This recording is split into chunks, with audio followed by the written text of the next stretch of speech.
اعوذ باللہ من الشیطان الرجیم بسم اللہ الرحمن الرحیم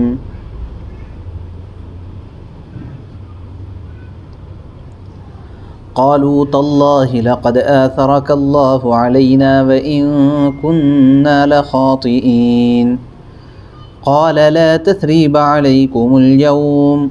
یغفر اللہ لکم وهو ارحم الراحمین اذهبوا بقميصي هذا فألقوه على وجه أبي يأت بصيرا وأتوني بأهلكم أجمعين ولما فصلت العير قال أبوهم إني لأجد ريح يوسف لولا أن تفندون قالوا تالله إنك لفي ضلالك القديم فلما أن جاء البشير ألقاه على وجهه فارتد بصيرا قال ألم أقل لكم إني أعلم من الله ما لا تعلمون صدق اللہ العظیم۔ یہ سورہ یوسف آیت نمبر 91 سے آیت نمبر 96 تک تلاوت کی گئی ہے۔ جیسے پہلے سے یہ گفتگو چل رہی تھی کہ حضرت یوسف علیہ السلام اور بنیامین کو تلاش کرنے کے لیے جب حضرت یعقوب علیہ السلام نے اپنے بیٹوں کو دوبارہ بھیجا اور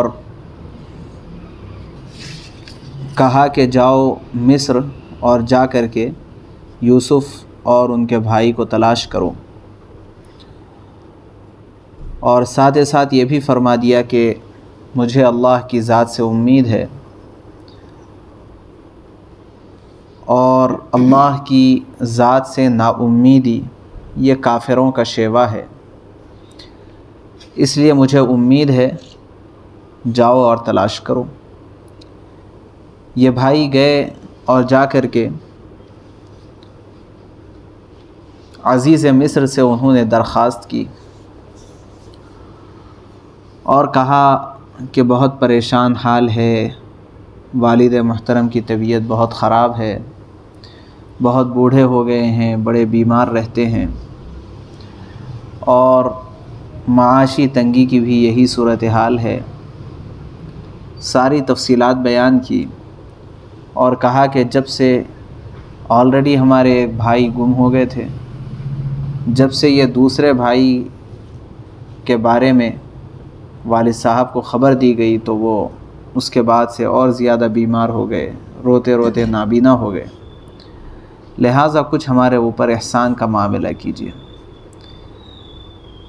تو اس وقت حضرت یوسف علیہ السلام نے پوچھا تھا کہ کیا تمہیں کچھ یاد ہے کہ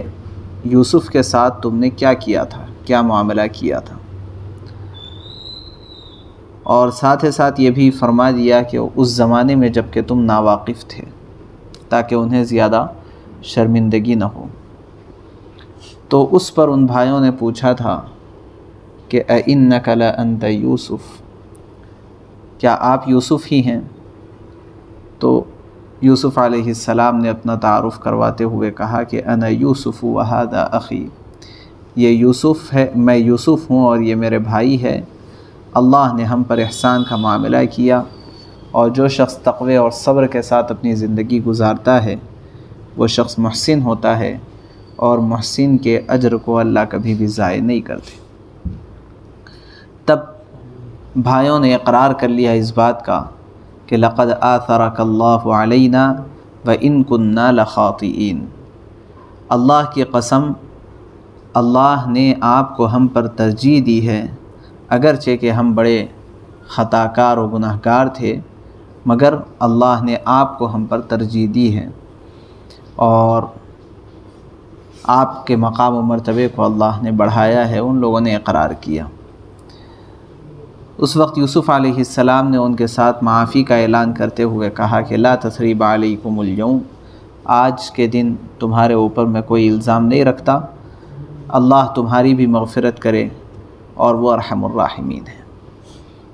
اتنا ہونے کے بعد یوسف علیہ السلام نے اپنی ایک قمیص، یہاں تک تو گزشتہ مکمل ہو گیا تھا، یہ بات چیت ہونے کے بعد جاتے ہوئے واپسی کے موقع پر حضرت یوسف علیہ السلام نے اپنے بھائیوں کو اپنی ایک قمیص تھما دی اور کہا کہ جاؤ، جا کر کے یہ قمیص ابا جان کے چہرے پر ڈال دو، ان کی بینائی لوٹ آئے گی، اور جب بینائی لوٹ آئے تو تم سب مل کر کے سب گھر والے میرے پاس واپس آ جانا۔ اللہ کی جانب سے حکم بھی یہی تھا، اس وجہ سے یہ نہیں کہا جا سکتا ہے کہ یوسف علیہ السلام کو چل کر کے والد کے پاس جانا چاہیے تھا ملاقات کے لیے، چونکہ ابھی تک ہم دیکھ رہے ہیں کہ بہت سارے معاملات ایسے ہیں کہ جس میں جو واقعہ بیان کیا جا رہا ہے اس کا ایک اور پہلو بھی ہے کہ یوں محسوس ہوتا ہے کہ وہ پہلو زیادہ اخلاق کے قریب تھا۔ ایسے بہت سارے حالات اب تک گزرے ہیں، لیکن اس کے باوجود یوسف علیہ السلام نے وہ پہلو کو اختیار نہیں کیا جو اخلاق سے زیادہ قریب تھا۔ اس پر کوئی اشکال نہیں ہونا چاہیے، کیونکہ یوسف علیہ السلام اللہ کی حکمت کے ماتحت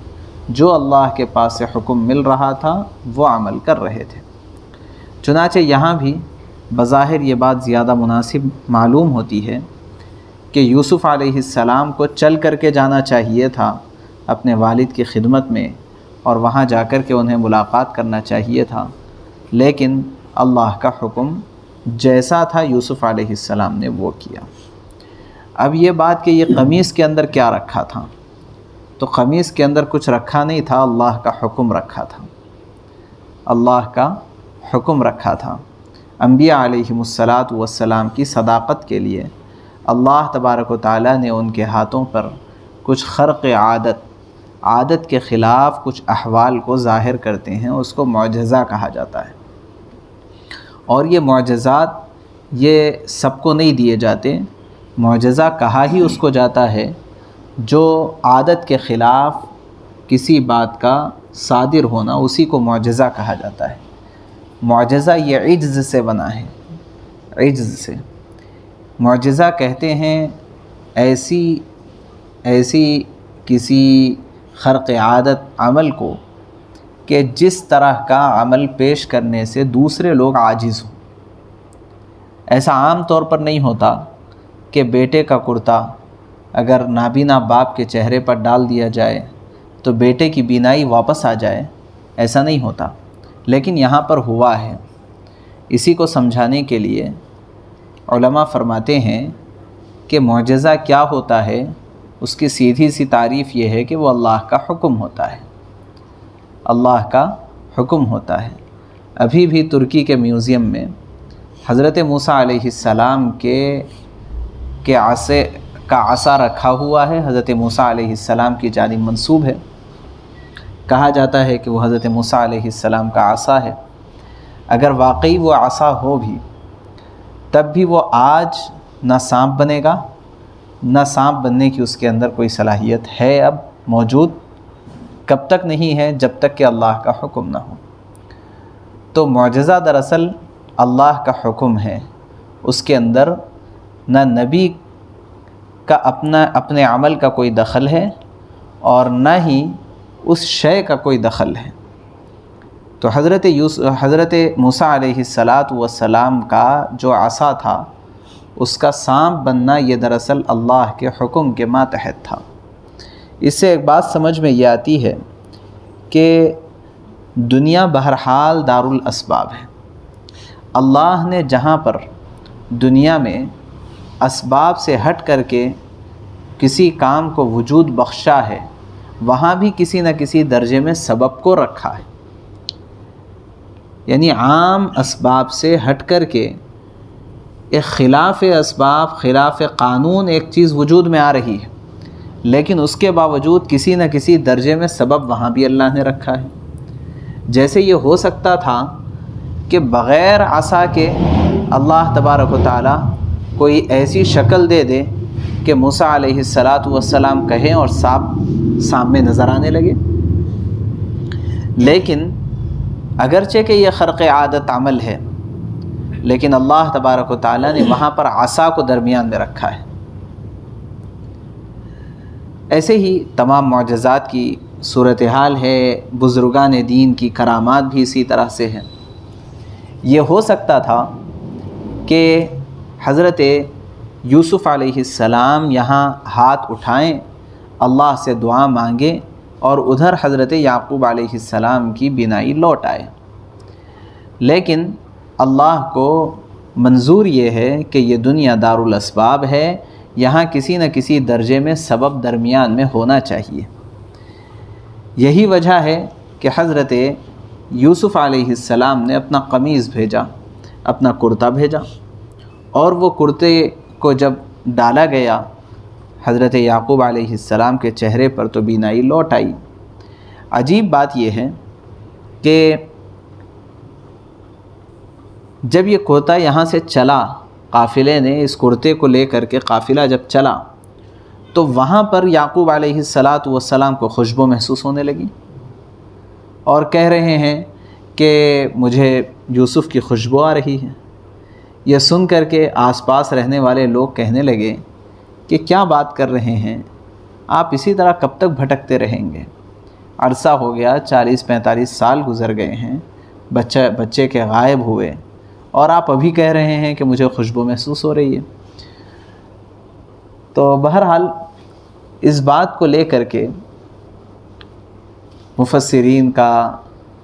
علماء اکرام کا کہنا یہ ہے کہ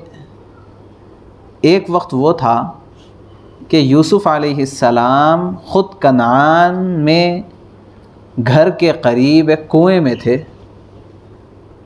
وہاں پر نہ آواز آئی، نہ خوشبو آئی، نہ خیال گیا کہ گھر سے اٹھ کر کے نکلیں اور مختلف جگہ پر تلاش کریں، کم سے کم اس کا خیال بھی نہیں گیا۔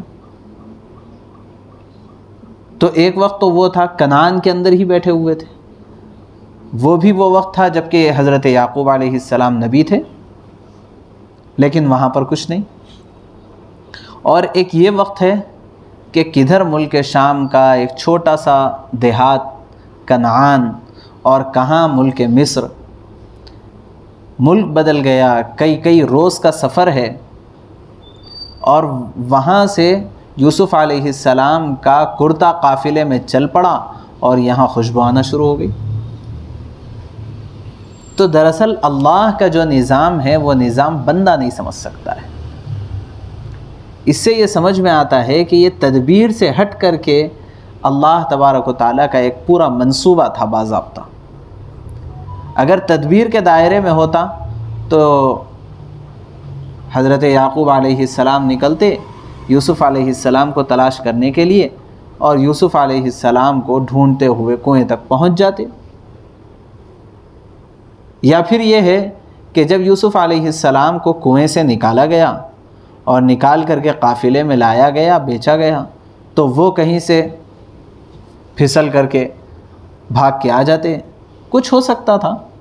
یا خود قافلے والوں سے یوسف علیہ السلام اپنے بھائیوں کی داستان سنا کر کے کہتے کہ مجھے چھوڑ دو، مجھے زبردستی غلام بنایا گیا ہے۔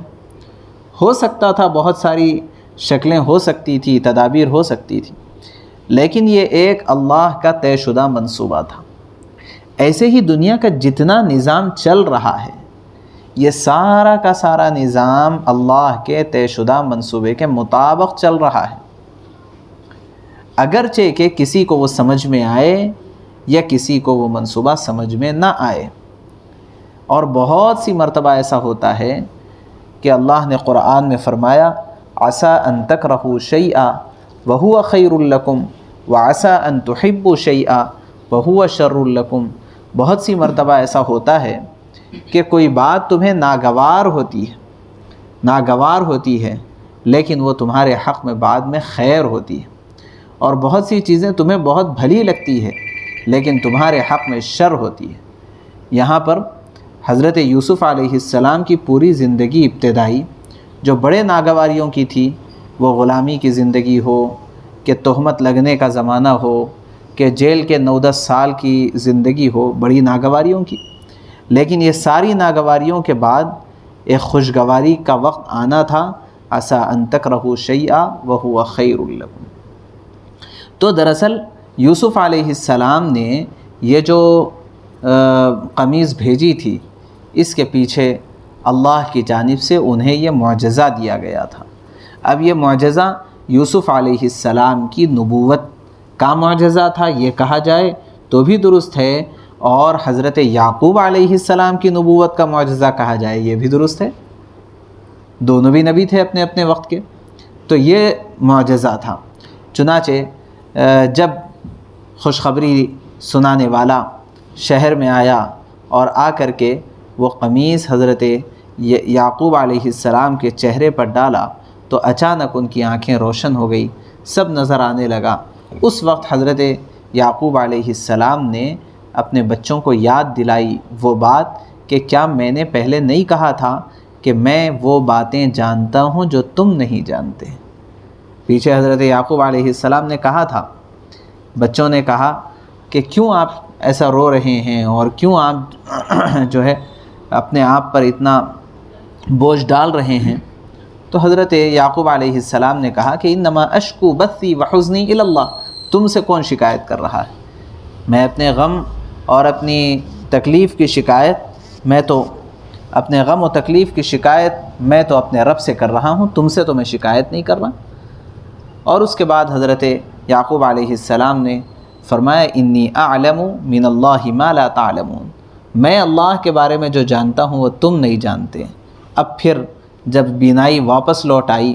تو وہ بات پھر یاد دلائی حضرت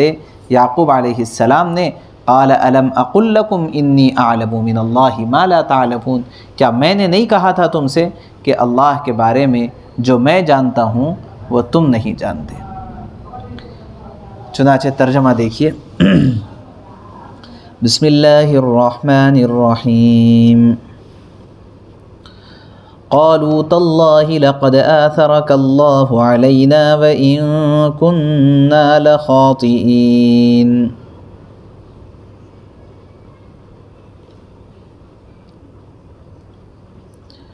انہوں نے کہا کہ اللہ کی قسم، اللہ نے تم کو ہم پر ترجیح دی ہے اور ہم یقیناً خطا کار تھے۔ قال لا تثریب علیکم اليوم، یوسف علیہ السلام کہنے لگے آج تم پر کوئی ملامت نہیں ہوگی۔ یغفر اللہ لکم وہو ارحم الراحمین، اللہ تمہیں معاف کرے، وہ سارے رحم کرنے والوں سے بڑھ کر رحم کرنے والا ہے۔ اذهبوا بقمیصی هذا فألقوه على وجه ابی یأت بصیرا، میرا یہ قمیص لے جاؤ اور اسے میرے والد کے چہرے پر ڈال دینا، اس سے ان کی بینائی واپس آ جائے گی۔ وَأْتُونِي بِأَهْلِكُمْ أَجْمَعِينَ، اور اپنے سارے گھر والوں کو میرے پاس لے آؤ۔ وَلَمَّا فَصَلَتِ الْعِيرُ قَالَ أَبُوهُمْ إِنِّي لَأَجِدُ رِيحَ يُوسُفَ لَوْلَا أَن تُفَنِّدُونَ، اور جب یہ قافلہ مصر سے کنعان کی طرف روانہ ہوا تو ان کے والد نے کنعان میں آس پاس کے لوگوں سے کہا کہ اگر تم مجھے یہ نہ کہو کہ بوڑھا سٹھیا گیا ہے تو مجھے تو یوسف علیہ السلام کی یوسف کی خوشبو آ رہی ہے۔ قالوا تاللہ انک لفی ضلالک القدیم، لوگوں نے کہا کہ اللہ کی قسم آپ ابھی تک اپنی پرانی غلط فہمی میں پڑے ہوئے ہیں۔ فلما ان جاء البشیر القاہ علی وجہہ فارتد بصیرا، پھر جب خوشخبری دینے والا پہنچ گیا تو اس نے یوسف علیہ السلام کی قمیص ان کے منہ پر ڈال دی اور فوراً ان کی بینائی واپس آ گئی۔ قال الم اقل لکم انی اعلم من اللہ ما لا تعلمون، انہوں نے اپنے بیٹوں سے کہا کیا میں نے تم سے نہیں کہا تھا کہ اللہ کے بارے میں جتنا میں جانتا ہوں تم نہیں جانتے؟